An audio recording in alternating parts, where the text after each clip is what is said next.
Serito, and I'm here to discuss about legalizing divorce in the Philippines. What does the Philippines have in common with the Vatican City? Well, they are now the only two countries in the world where divorce is not legal.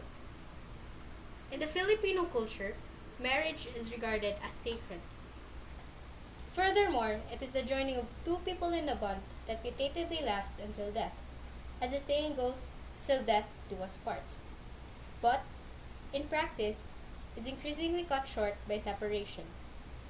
Over the course of a relationship that can last as many as 7 or 8 decades, a lot happens.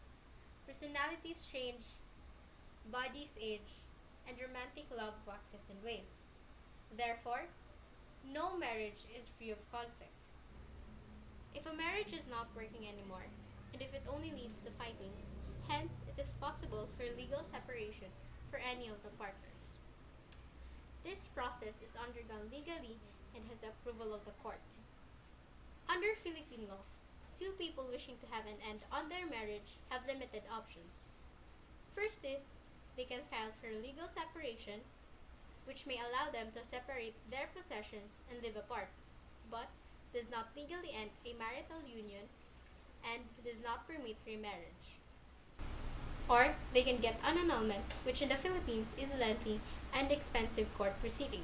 Indeed, divorce should be legalized because it has distinct merits from annulment and legal separation, which the citizens of the Philippines should be entitled to.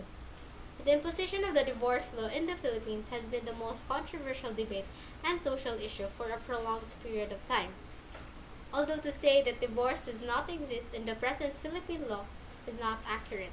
Moreover, divorce continues to be available for the Filipino Muslims under the Code of Muslim Personal Law of the Philippines. The prohibition against divorce under the Philippine law only applies to Filipinos whose marriage are not governed by the Muslim Code. Certainly, this divorce law is a major help for non-Muslim Filipinos. It requires for individuals who are in an abusive marriage, and it is also needed because the stipulations of the annulment are limited and does not apply for everyone.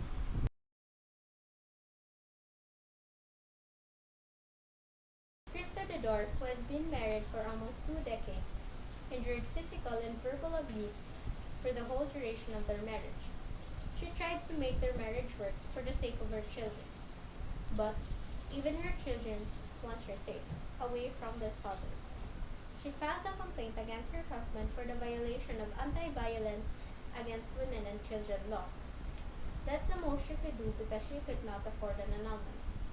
Filipino TV host Amy Perez is familiar with the difficulties this rule poses. Perez married a rock musician in 1995, and the couple had a son 2 years later.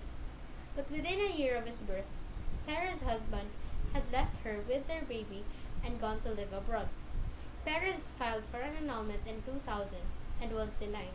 Moreover, religious groups and supporters see divorce as evil, anti-family, eliminates the sanctity of marriage, and detrimental to the children.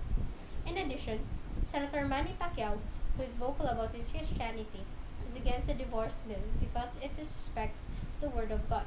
And Senator Cynthia Villar is also against the bill because she said that it may be hard for us since we are a predominantly Catholic country. We are a secular state, where no religious group has the right to defend the law or policy for the entire population. The law should only give people a choice, to be exercised according to their own personal beliefs. Non-divorced Catholics must be careful of assumptions, to discard any trace of judgments towards the divorced. It is easy for those who have never experienced the desperation and sorrow of a failed marriage to believe that they could have done something to save it. They really had no idea at all. In conclusion, divorce should be legalized in the Philippines as it provides reliefs for the victims of abuse, addresses the gaps present in nullity, annulment, and legal separation. Divorce does not seek to take away the sanctity of marriage, and neither will it increase failed marriages. Rather, it provides solutions to failed ones, granting freedom to abused spouses, and the opportunity for personal growth and individuation. Furthermore, it makes us respect marriage by being more discerning with our choices in life. It protects children from abuse and rebuilds broken families. Everybody deserves to be happy. People deserve to move on, romantically, mentally, and legally. So that's the end of my speech, and I hope that you learned something from it.